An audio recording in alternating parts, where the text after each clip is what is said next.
অর্থাৎ কোনো তলের উপরে অবিলম্বভাবে ক্রিয়াশীল মোট বলকেই আমরা বলবো ঘাত। তাহলে এখানে এ ক্ষেত্রফলে আমরা ধরে নিচ্ছি যে এ ক্ষেত্রফলে মোট লম্বভাবে যে বল প্রয়োগ করছে প্রযুক্ত হচ্ছে সে বল এফ, অর্থাৎ এ ক্ষেত্রফলের ঘাত এফ। তাহলে একক ক্ষেত্রফলের উপরে ঘাত কত হবে? এফ বাই এ। একক ক্ষেত্রফলের উপরে ঘাত হবে এফ বাই এ। এই যে পরিমাণ ঘাত একক ক্ষেত্রফলের উপর ক্রিয়া করছে লম্বভাবে, এটাকেই আমরা বলবো চাপ। চাপ। তাহলে চাপের রাশিমালা আসছে চাপ, প্রেসার, প্রেসার। চাপকে যদি আমরা পি দিয়ে চিহ্নিত করি তাহলে পি সমান আসবে এফ বাই এ। পি সমান এফ বাই এ, অর্থাৎ থ্রাস্ট বাই এরিয়া। থ্রাস্ট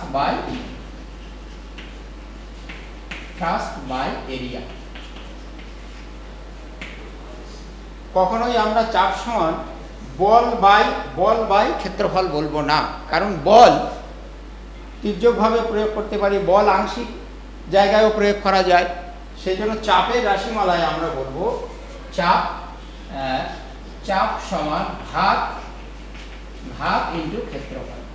চাপ সমান ঘাত সমান, আমাদের সূত্র আসবে ঘাত সমান চাপ ইন্টু ক্ষেত্রফল। আমরা ঘাতের রাশিমালা পেলাম চাপ ইন্টু ক্ষেত্রফল।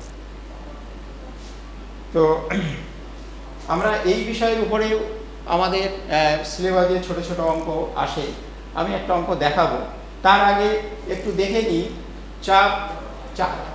চাপের একক।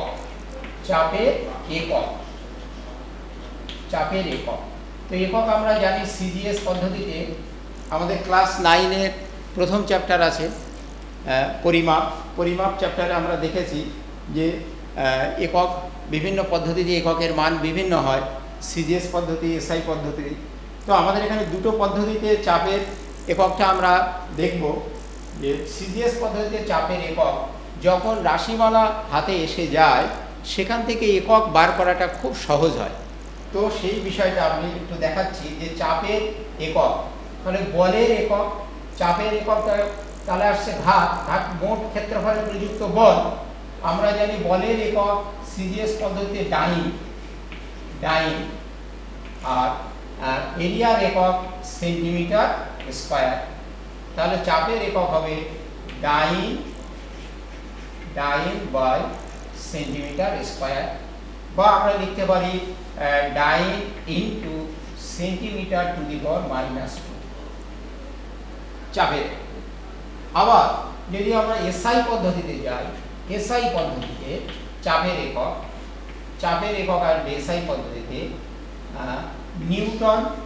বলের একক মোট বল, তারপরে সেটা বল, তাহলে বলের একক আসছে নিউটন, আর এরিয়ার একক আসছে মিটার স্কয়ার। তাহলে এটা হচ্ছে নিউটন ইন্টু মিটার স্কয়ার। তাহলে চাপের আমরা একক পাচ্ছি newton into metre square SI পদ্ধতিতে। এই newton into metre to the power -2, অর্থাৎ নিউটন বাই মিটার স্কয়ার। এক কথায় এটাকে বলা হয় পাস্কাল, যেটাকে চিহ্নিত করা হয় বড় হাতের পি ছোট হাতের এ দিয়ে। পাস্কাল আবদ্ধ তরল বা আবদ্ধ প্রবাহী সম্পর্কিত একটা গুরুত্বপূর্ণ সূত্র দিয়েছেন পাস্কাল, একজন বড় বিজ্ঞানী।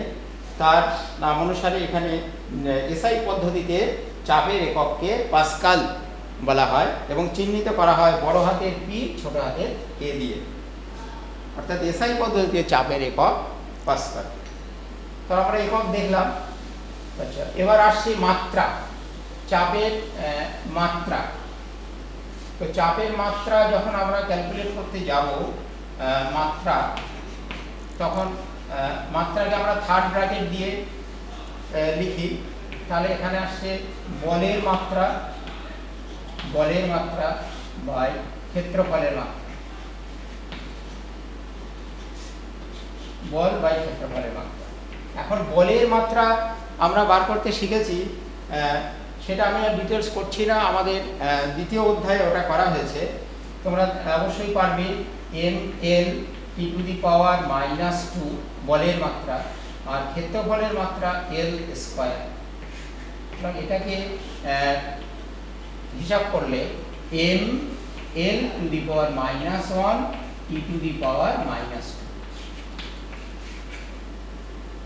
তাহলে মাত্রা এম, চাপের মাত্রা M L to the power -1 T to the power -2। অবশ্যই তোমরা যারা দেখছো আমাদের ছাত্রছাত্রী তারা অবশ্যই নোট করবে। আমরা এবার একটা এই যে সূত্রটা আমরা পেলাম P সমান F বাই A, এখান থেকে একটা ছোট অঙ্ক আমরা দেখব, বেশ মজার অঙ্ক। তোমরা লিখতে থাকো অঙ্কটা।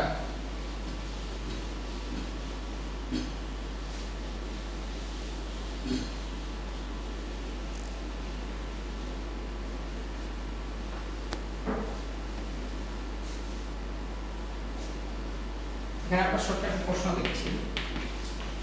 88 কেজি ভরে এক ব্যক্তি 88 কেজি ভরের এক ব্যক্তি এক পায়ে গোড়ালি, এক পায়ে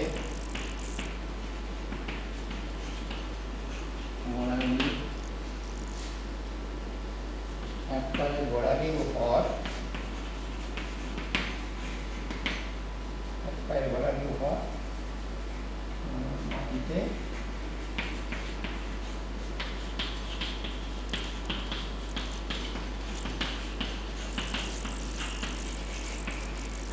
দাঁড়িয়ে আছে। তার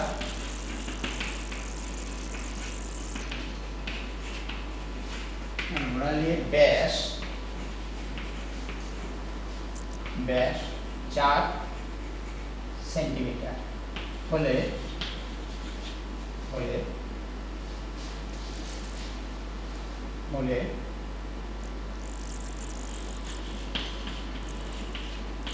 মাটিতে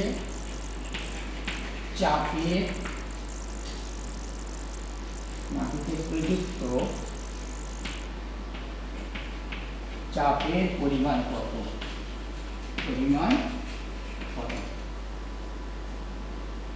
তাহলে অঙ্কটা বলছি আরেকবার। 88 কেজি ভরের এক ব্যক্তি এক পায়ের গোড়ালির উপর মাটিতে দাঁড়িয়ে আছে। তার গোড়ালির ব্যাস, অর্থাৎ গোড়ালির উপরে দাঁড়িয়ে থাকছে সেটাকে বৃত্তাকার ধরা হচ্ছে। ব্যাস দেওয়া আছে, যে ব্যাস, এই ব্যাসটা দেওয়া আছে 4 সেন্টিমিটার। তাহলে তিনি মাটিতে কত চাপ প্রয়োগ করছেন, সেই চাপের মানটা আমরা নির্ণয় করব। তাহলে দেখা যাক যে সূত্র আমরা শিখেছি তাতে পারছি কি না।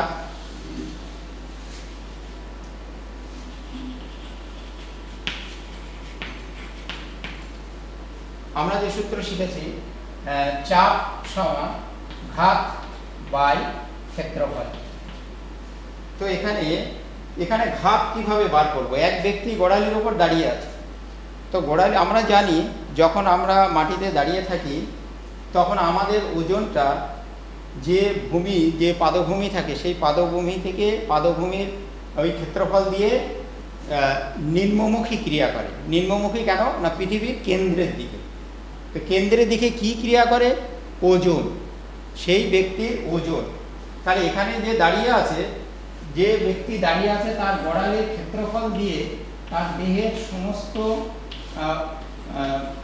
ভারটা ক্রিয়া করছে, অর্থাৎ ওজন। পৃথিবীকে ওই ব্যক্তি যে বল দিয়ে টানছে সেই বলটা ওই গোড়ালির ক্ষেত্রফল দিয়ে নিচের দিকে যাচ্ছে। তো আমরা গোড়ালির ক্ষেত্রফল বার করব এবং সেখানে ঘাত বার করবো। ঘাত বলতে এখানে ওই ব্যক্তির ওজন, এই 88 কেজি ভরের ব্যক্তির ওজন।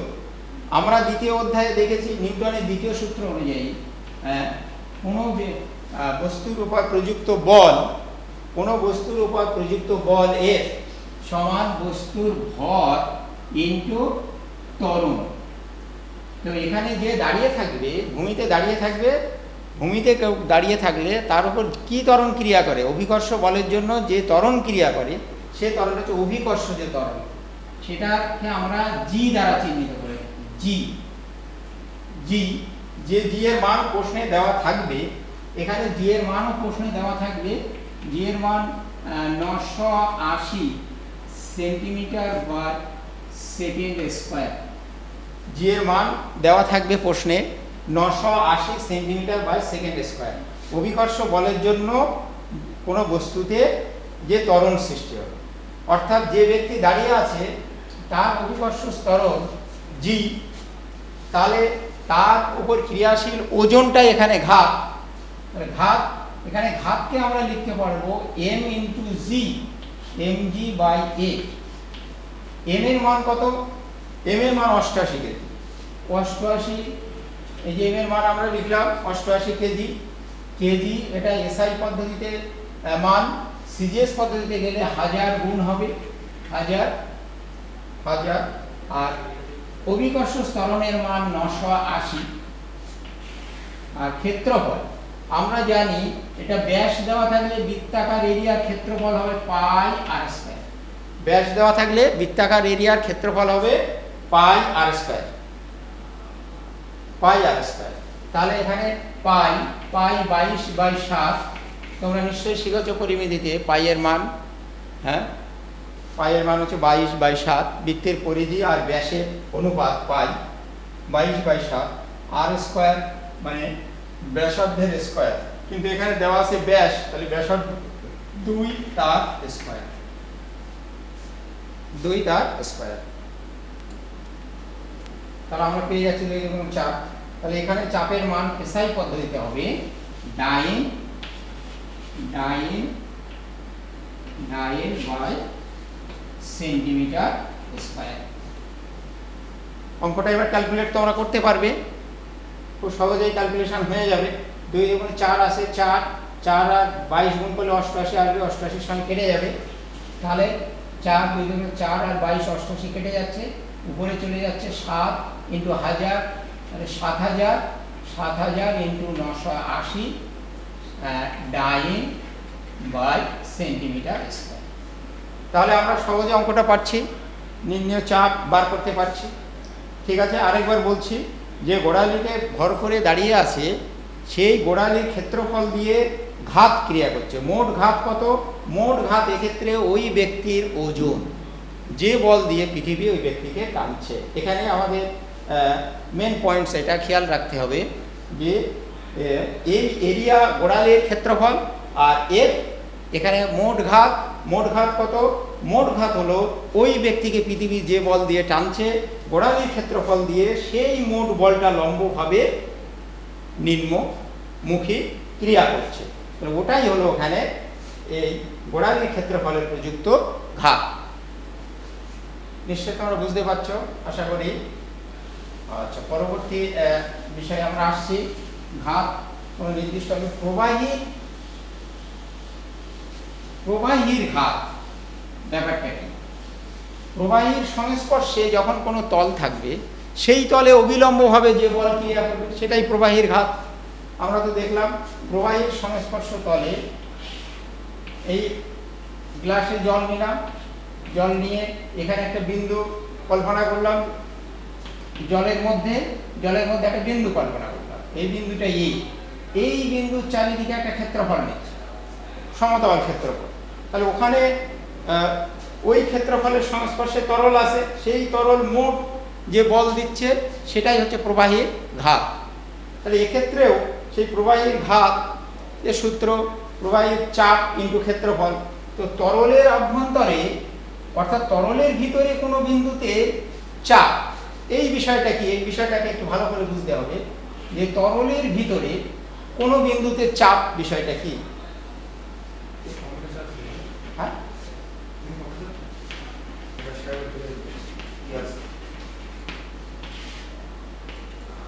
তরলের চাপ, তরলের ভিতরে কোনো বিন্দুকে ঘিরে যখন আমরা একক ক্ষেত্রফল কল্পনা করব, সেই একক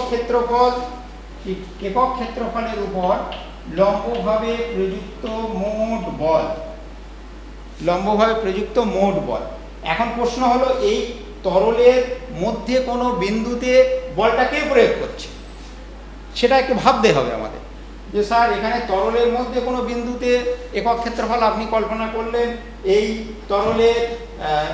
তরলের যে ভূমি তার সমান্তরালে একটা একক ক্ষেত্রফল কল্পনা করলেন, ওই একক ক্ষেত্রফলের উপরে কে মোট বল দিচ্ছে, এটা ভাবনার বিষয় আমাদের। আমরা একটু চিন্তা করলেই এটা বুঝতে পারবো যে এখানে বলটা কোথা থেকে আসছে।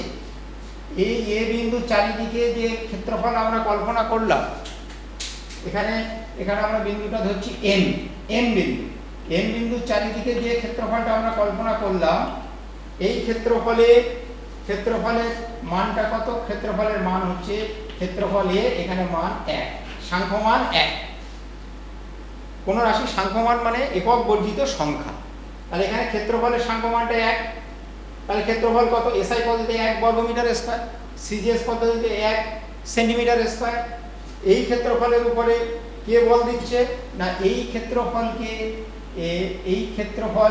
বৃত্তাকার ক্ষেত্রফলকে কল্পনা করলাম, ওই বৃত্তাকার ক্ষেত্রফলের পরিধি থেকে যদি আমরা লম্বটা নিই, তাহলে একেবারে তরলের উপরিতল পর্যন্ত যদি আমরা লম্বটা নিই, তাহলে আমরা দেখতে পাবো একটা কল্পিত তরল চোঙ। তাহলে এই তরল চোঙের উচ্চতাটা কত? এখানে উপরের তল থেকে যত নিচে আসবো তত, তাহলে উপরের তল থেকে যত গভীরে আসবো তত হলো এখানে এম বিন্দুর গভীরতা। এই যে এম বিন্দুর গভীরতা কত, এখানে ধরে নিচ্ছি এইচ।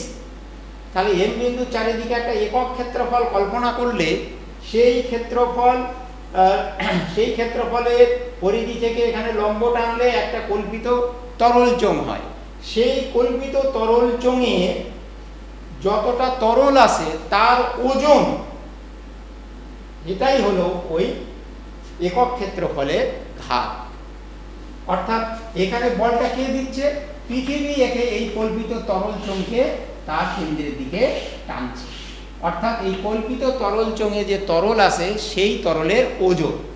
আরেকবার বলছি, সবাই খেয়াল করবে, এখানে তরলের মধ্যে কোনো বিন্দুতে আমরা যদি একক ক্ষেত্রফল কল্পনা করি, সেই একক ক্ষেত্রফলকে জুড়ে যে আমরা একটা চোঙ কল্পনা করতে পারবো, সেই কল্পিত এই উচ্চতা বিশিষ্ট যে কল্পিত তরল চোঙ আমরা পাবো, সেই কল্পিত তরল চোঙের মধ্যে যে তরল আছে, সেই তরলের ওজন কিন্তু ওই ক্ষেত্রফল দিয়ে নিচের দিকে ক্রিয়া করছে। অর্থাৎ কোনো ক্ষেত্রফল দিয়ে মোট যে বলটা ক্রিয়া করছে, সেই ক্ষেত্রফল ঘাত। তাহলে আমরা এখানে পি বিন্দুতে চাপ, এখানে এম বিন্দুতে আমরা নিয়েছি এম বিন্দুতে চাপকে যদি আমরা এম পি সাফিক্স এম বলি, তাহলে আমাদের যে সূত্র আমরা শিখেছি, চাপ সমান ঘাত বাই ক্ষেত্রফল। তাহলে এম বিন্দুতে চাপটা আমাদের কেমন আসছে? এম বিন্দুতে চাপটা আমাদের আসবে, এখানে বল, এখানে কল্পিত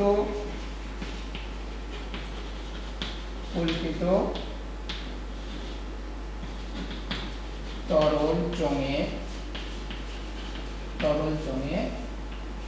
ওজন, কল্পিত তরল চোঙে তরলের ওজন, সঠিক লিখলাম, কল্পিত তরল চোঙের ওজন বাই ক্ষেত্রফল। তাহলে ক্ষেত্রফলটা কত নেওয়া হলো? 1। ক্ষেত্রফলটা এখানে কত নিয়েছি? 1। তাহলে কল্পিত তরল চোঙে তরলের ওজন, ঠিক আছে। আমরা সূত্র জানি যে প্রযুক্ত বল সমান m × c, অর্থাৎ ওজন সেই বস্তুর ভর আর ওই স্থানের অভিকর্ষ ত্বরণ গুণ করলে ওজন পাওয়া যায়। তাহলে এখানে আমরা ওজন পাবো, কল্পিত তরল চোঙের ওজন, কল্পিত তরল চোঙের ভর ইন্টু অভিকর্ষ ত্বরণ, আর 1 দিয়ে ভাগ করলেই ওই 1 নিচে থাকছে, ঠিক আছে। তাহলে আমরা এমটা কি বললাম? এখানে এই চোঙে তরলের ভর, চোঙে তরলের ভর এম। ভালো করে খেয়াল করবে, চোঙে তরলের ভরটা আমরা ধরলাম এম, চোঙে তরলের ভর ধরলাম কত? এম। তাহলে ভার কত হবে? এম × জি। কোথা থেকে পেলাম? নিউটনের দ্বিতীয় সূত্র। এম ইন্টু জি, কারণ পৃথিবী ওকে টানলে অভিকর্ষ ত্বরণ সৃষ্টি হবে, সেই অভিকর্ষ ত্বরণ আর বস্তুর ভর গুণ করলে বস্তুর ভার পাবো। এটা আমরা দ্বিতীয় অধ্যায়ে শিখেছি। তাহলে প্রথম অধ্যায় থেকে আর একটা সূত্র আমাদের কাজে লাগবে, কোন বস্তুর ঘনত্ব ডি অর্থাৎ ডেনসিটি সমান বস্তুর ভর বাই তার আয়তন, ভর বাই আয়তন। সবাই খেয়াল করবে, প্রথম অধ্যায়ে আমরা একটা সূত্র শিখেছি পরিমাপ সম্পর্কিত, আমাদের যে প্রথম অধ্যায় আছে সেখানে আমরা সূত্র শিখেছি ঘনত্ব সমান ভর বাই আয়তন। তাহলে ভর সমান কি হবে? অতএব ভর সমান হবে ঘনত্ব ইনটু আয়তন। তাহলে এখানে আমরা লিখতে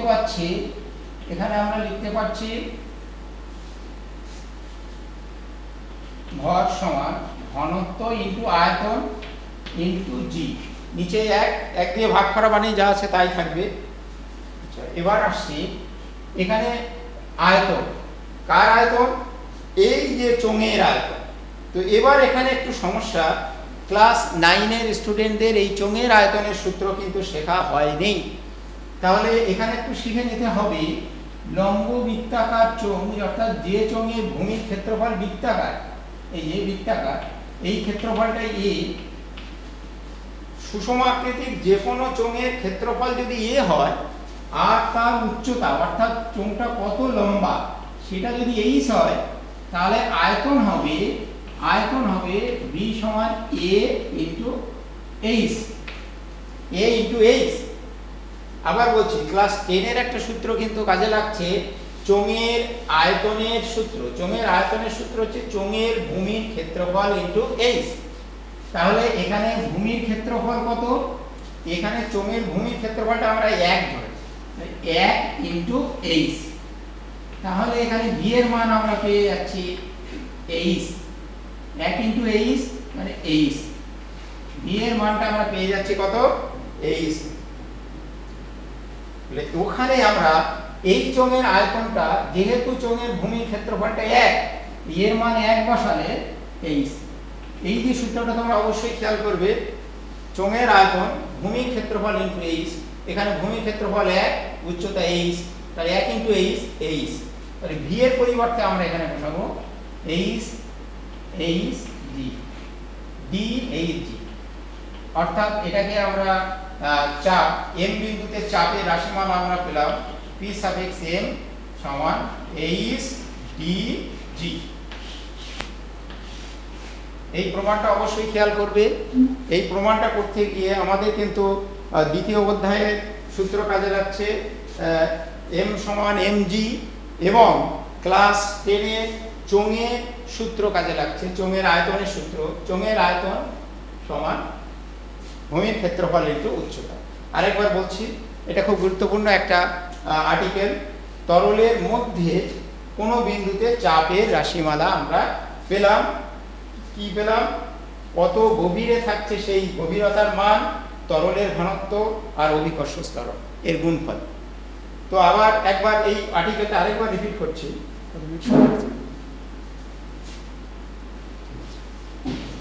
আচ্ছা, আর্টিকেলটা আরেকবার দ্রুত রিপিট করছি, তোমরা ভালো করে খেয়াল করবে, কারণ ক্লাস 9-এর ছেলেদের পক্ষে একটু অসুবিধা হয় প্রথমে আর্টিকেলটা। আরেকবার বলছি, সবাই শুনবে মন দিয়ে, যে তরলের এইচ গভীরতায় একটা বিন্দু নিয়েছি, সেই বিন্দুর চারিদিকে আমরা একটা একক ক্ষেত্রফল কল্পনা করলাম। সেই একক ক্ষেত্রফলকে চোঙের ভূমি ধরে এইচ উচ্চতা বিশিষ্ট একটা তরল চোঙ কল্পনা করলাম। সেই তরল চোঙে যে তরল আছে, সেই তরলের ওজন হলো ওই বিন্দুর চাপ। কেন ওজনকে ওই বিন্দুর চাপ বলছি? না, ওই ক্ষেত্রফল জুড়ে ওই ওজনের সমান বলটা ক্রিয়া করছে নিচের দিকে, ওজনের সমান বলটা ওই বিন্দু দিয়ে নিচের দিকে ক্রিয়া করছে। নির্দিষ্ট ক্ষেত্রফল জুড়ে যে বলটা ক্রিয়া করে অবিলম্বভাবে, সেইটাই হলো ওই বিন্দুর ঘাত।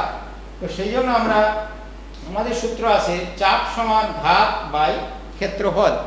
তো ঘাত এখানে আমরা কিভাবে পেলাম সে আইডিয়াটা বারবার বলছি। এখানে ঘাত হবে কল্পিত তরল চোঙের ওজন, অর্থাৎ বল, কল্পিত তরল চোঙে যে বল দিয়ে পৃথিবী নিচের দিকে টানছে নিচের দিকে টানলে ওই ক্ষেত্রফল দিয়ে বলটা নিম্নমুখী হচ্ছে।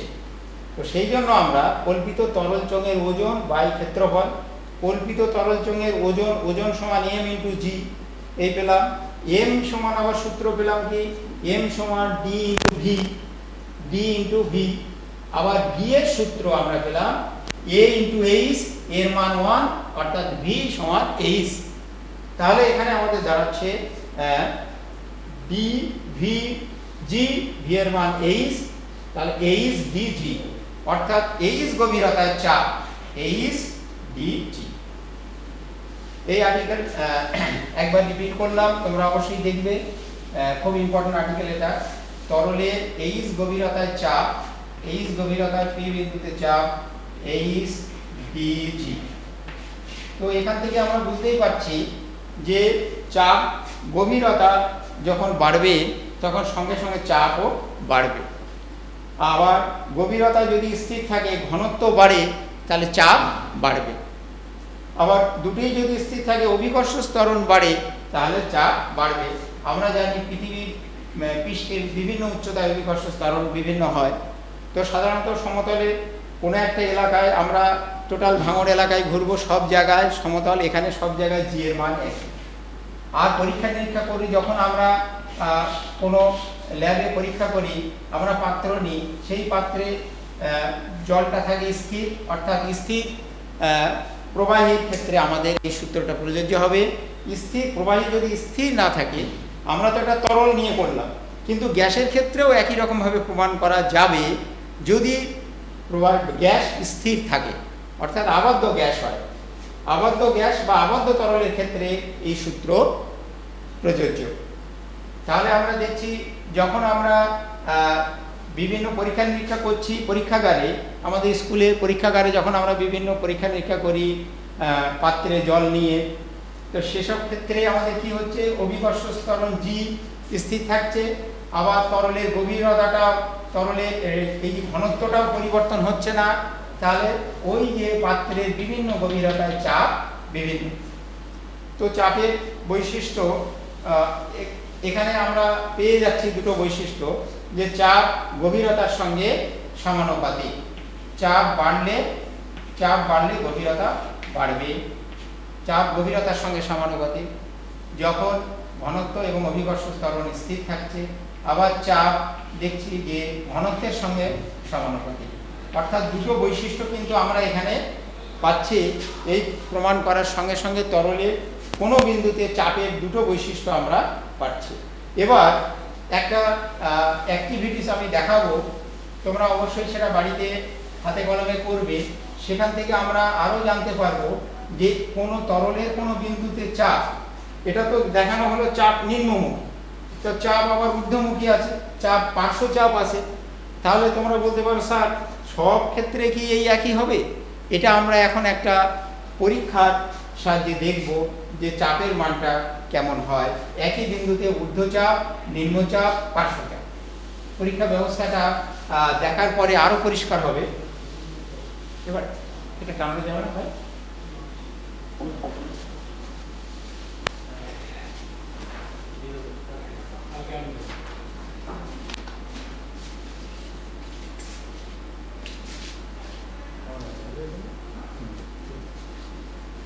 আচ্ছা তোমরা দেখতে পাচ্ছ এখানে একটা ছবি বোর্ডে আছে, একটা বিকার আছে, এখানে বিকারে কিছুটা জল আছে,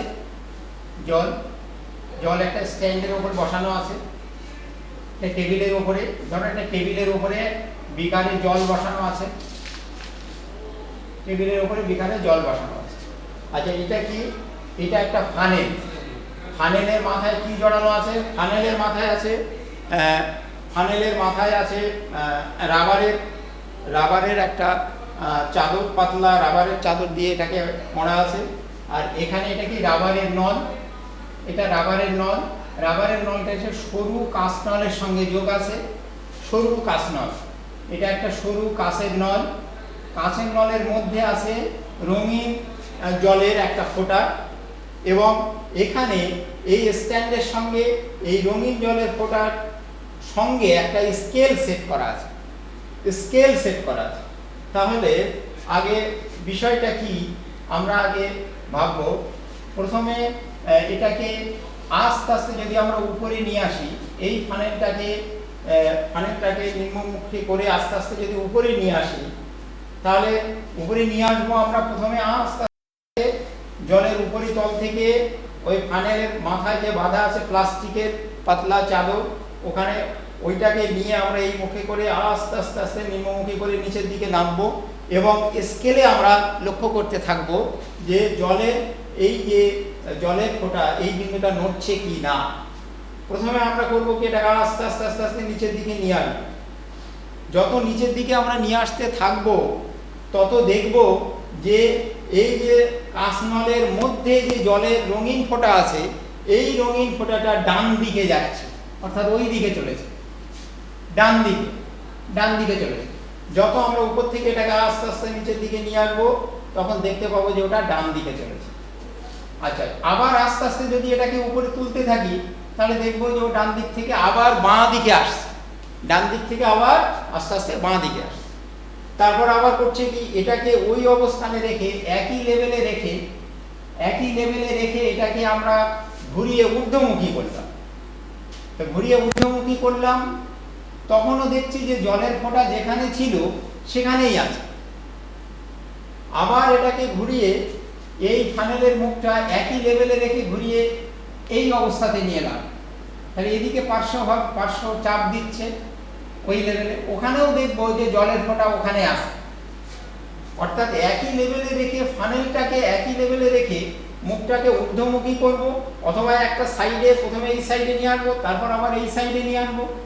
এই লেভেলে রেখে প্রথমে ফানেলটাকে নিম্নমুখী, তারপর আস্তে আস্তে ঊর্ধ্বমুখী একই লেভেলে, তারপর আবার ফানেলটা ডান দিকে করব, ফানেলের মুখটা আবার করব বাম দিকে, একই লেভেলে রেখে যখন আমরা বিভিন্ন মুখে করতে থাকবো তখন আমরা জলের ফোঁটাটা ওখানে লক্ষ্য করব কি হচ্ছে। দেখবো যে জলের ফোঁটার কোনো অবস্থান পরিবর্তন হচ্ছে না। কিন্তু যখন আমরা উপর থেকে আস্তে আস্তে নিচের দিকে নিয়ে আসছি দেখছি জলের ফোঁটাটা ডান দিকে যাচ্ছে।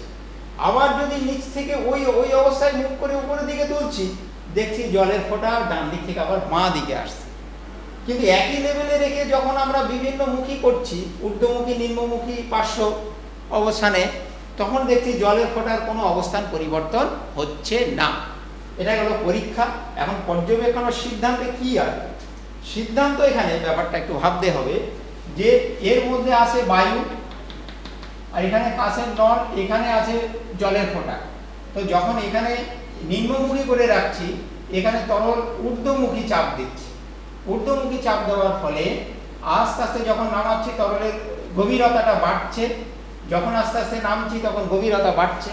একটু আগে আমরা দেখলাম যে গভীরতা যদি বাড়ে, পাত্রে যখন আমরা জল নিচ্ছি ডি এবং জি স্থির থাকছে।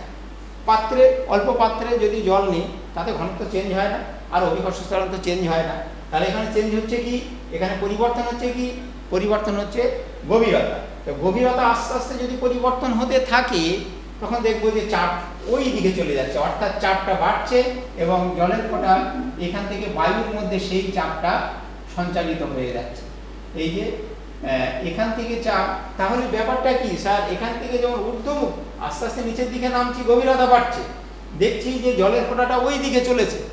তার কারণ গভীরতা বাড়লে চাপ বাড়ে, আর সেই চাপ এখান থেকে ক্রিয়া করছে এই নলের মধ্যে বায়ুর থেকে আস্তে আস্তে গিয়ে এই জলের ফোঁটার উপরে গিয়ে ক্রিয়া করছে। তাহলে এখানে আবার একটা নতুন বিষয় শেখা হলো যে চাপটা সঞ্চালিত হয়ে যায়, একটা জায়গা থেকে আরেকটা জায়গায় সঞ্চালিত হয়ে যায়। অবশ্যই চাপ সঞ্চালিত হয়ে যায়।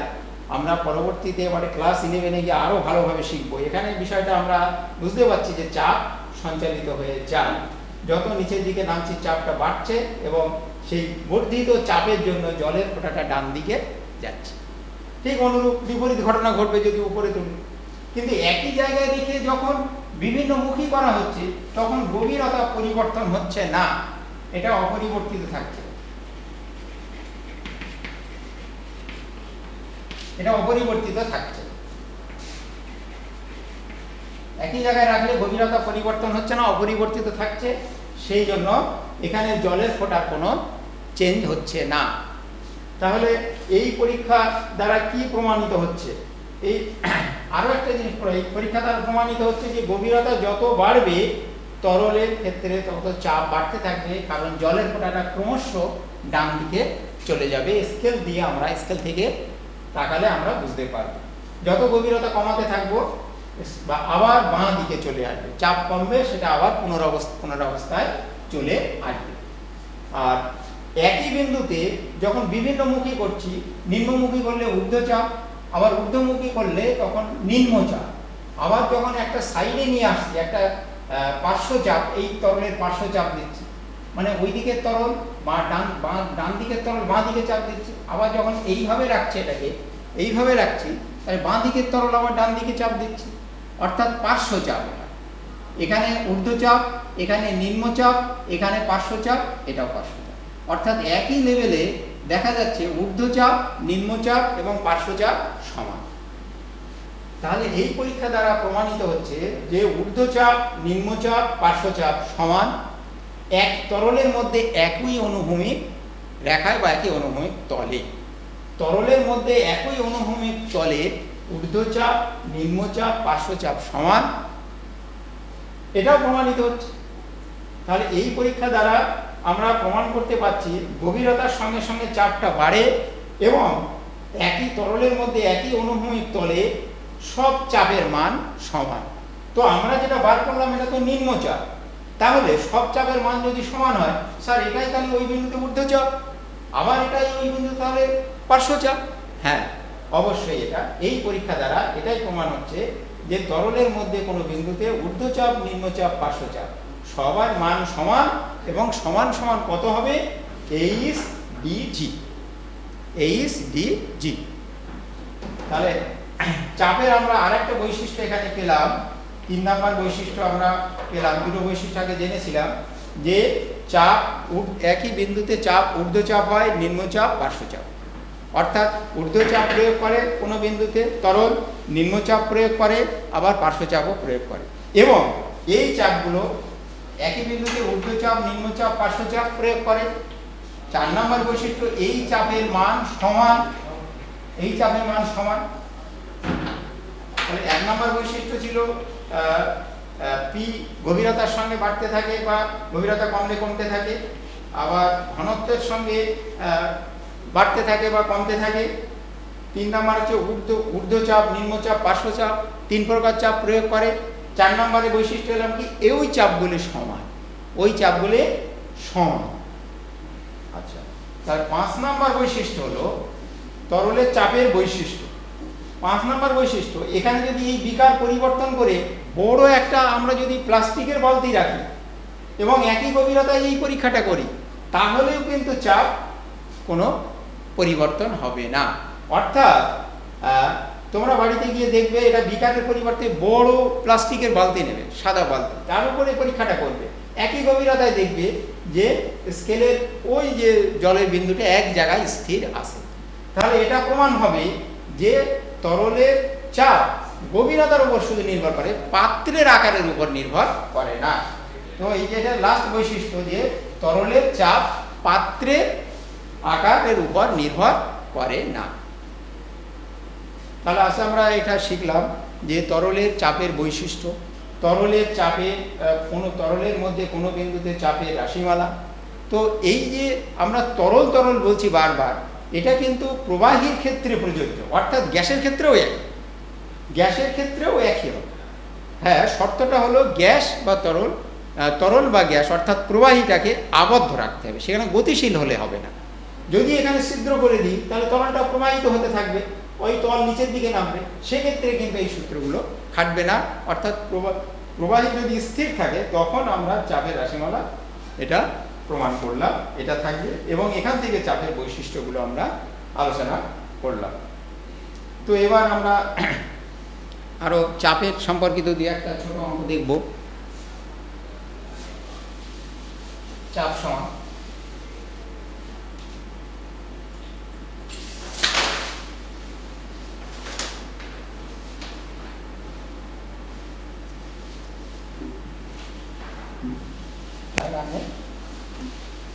টাইম কত? 45 মিনিট। হ্যাঁ,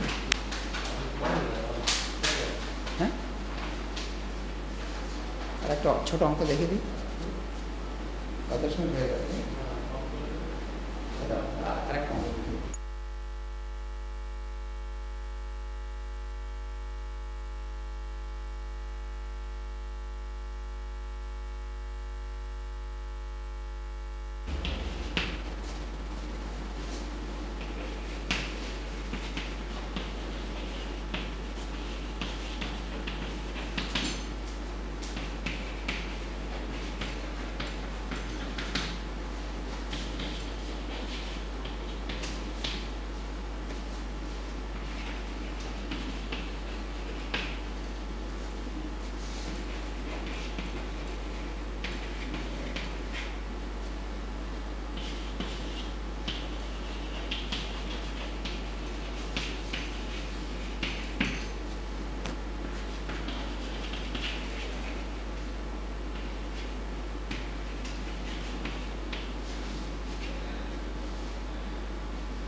ঠিক আছে, একটা ছোট অঙ্ক অফার আছে, অফার আছে। আমরা আরেকটা ছোট অঙ্ক দেখে আজকের ক্লাসটা শেষ করব। তার মধ্যে একটা প্রশ্ন আছে, আমাকে প্রশ্ন একটা দেওয়া হয়েছে, আমি প্রশ্নের উত্তরটা দিয়ে দিচ্ছি। একটি পুকুরের 10 মিটার নিচে কোনো বিন্দুতে জলের চাপ কত? তো 10 মিটার নিচে চাপ, আমরা 10 মিটার নিচে চাপ যদি আমরা বিন্দুটাকে এম বলি, চাপ P suffix M H D G, এই সূত্র আমরা পেয়ে যাব। তো আমাদের দেখতে হবে এখানে অভিকর্ষ ত্বরণের মান কোন এককে দেওয়া আছে। সব ছাত্রছাত্রী তোমরা খেয়াল করবে, অভিকর্ষ ত্বরণের মান কোন এককে দেওয়া আছে, সেই এককে আমাদের এদিকে এইচ এবং ডি এর মান বসাতে হবে। তো এইচ এখানে আমরা দেখতে পাচ্ছি এইচ আছে 10 মিটার, তাহলে জি আছে সিজিএস পদ্ধতিতে, তাহলে 10 মিটার রাখলে হবে না, মিটার, ডেসিমিটার, সেন্টিমিটার, অর্থাৎ মিটারকে তখন 100 দিয়ে গুণ করে সেন্টিমিটারে আনতে হবে। আর জলের ঘনত্ব সিজিএস পদ্ধতিতে কত, প্রশ্নে দেওয়া থাকবে না, ওটা সিজিএস পদ্ধতিতে জলের ঘনত্ব 1 গ্রাম বাই সেন্টিমিটার কিউব। জলের ঘনত্ব এটা তোমাদের মনে রাখতে হবে, বিশুদ্ধ জল বললে আমরা বিশুদ্ধ জল ধরে নেব, এবং সিজিএস পদ্ধতির ঘনত্ব 1 গ্রাম পার সেন্টিমিটার কিউব। তাহলে এখানে 1 আর জি এর মান 980। চাপের একক সিজিএস পদ্ধতিতে ডাইন বাই সেন্টিমিটার স্কয়ার। লক্ষ্য করবে, এখানে লক্ষ্য করার বিষয় এইচ গভীরতাটা এখানে মিটার অর্থাৎ এসআই পদ্ধতিতে আছে, ওটাকে চেঞ্জ করে নিলাম সিজিএস পদ্ধতিতে। জলের ঘনত্ব সিজিএস পদ্ধতিতে 1 আর অভিকর্ষ ত্বরণের মান দেওয়া আছে। এবার আমরা প্লেন গুণ করে উত্তরটা পেয়ে যাব। ঠিক আছে, আচ্ছা। একটা প্রশ্ন ছিল, প্রশ্ন যদিও আমরা বায়ুমণ্ডলীয় চাপ সম্পর্কিত আলোচনা এখনো যায়নি, প্রশ্নটা কে পাঠিয়েছে, প্রশ্নটা একটু উত্তর দিয়ে দিই। মানুষের দেহের ভিতরে বায়ু এবং রক্তের চাপ বায়ুমণ্ডল কর্তৃক প্রদত্ত চাপের সমান হলে কি ঘটবে? প্রশ্নটা উত্তর একটু দিয়ে দিই। আমরা জানি যে বায়ুও চাপ দেয়, বায়ু প্রাপ্তবয়স্ক মানুষের দেহের উপরে সাংঘাতিক চাপ প্রয়োগ করে। একটা প্রাপ্তবয়স্ক মানুষের দেহের ক্ষেত্রফল 1.5 মিটার স্কয়ার। তো হিসাব করে দেখা যায় যে এক মিটার স্কয়ারের চাপ 1 মিটার স্কয়ারের চাপ হলো 10⁵ নিউটন। 1 মিটার স্কয়ার ক্ষেত্রফলে বায়ুমণ্ডল চাপ দেয় 10⁵ নিউটন, তাহলে 1.5 মিটার স্কয়ার। একজন প্রাপ্তবয়স্ক মানুষের দেহের ক্ষেত্রফল 1.5 মিটার স্কয়ার, তাহলে এটা গুণ করলে 1.5 ইন্টু 10⁵ নিউটন, এত বল প্রয়োগ করে বায়ুমণ্ডল, অত বল মানে অনেক বল।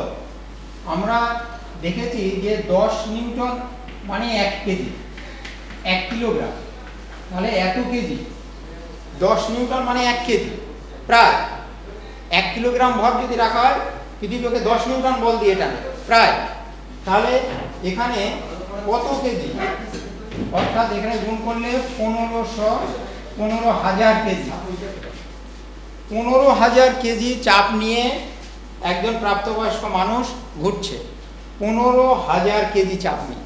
তাহলে এত চাপ সে কীভাবে সহ্য করছে? অবশ্যই সে ভিতরে বায়ু এবং রক্তের যে চাপ বহির্মুখী এবং বাতাসের চাপটা অন্তর্মুখী, এই চাপ সমান এবং বিপরীত, সেই জন্য সে অবশ্যই ঘোরাফেরা করতে পারছে। তো তাহলে কী ঘটবে? ওই চাপ যদি কম হয় তাহলে অবশ্যই সে চাপের পরিমাণ, ভিতরের চাপ যদি বাইরের বায়ুর চাপের থেকে কম হয় তাহলে সে বা বাইরের চাপ যদি ভিতরের চাপের থেকে কম হয় তাহলে সে উঠতেই পারবে না, সে ভূমি থেকে উঠতেই পারবে না, বায়ুমণ্ডলের চাপ বেশি হলে উঠতেই পারবে না। তাহলে এই পরিমাণ চাপ নিয়ে অবশ্যই আমরা বিরাজ করছি সবাই, গড়, এটা গড় হিসাবে। তাহলে চাপ সমান হলে আমরা কি করতে পারবো? আমরা ভূমিতে বিরাজ করতে পারবো।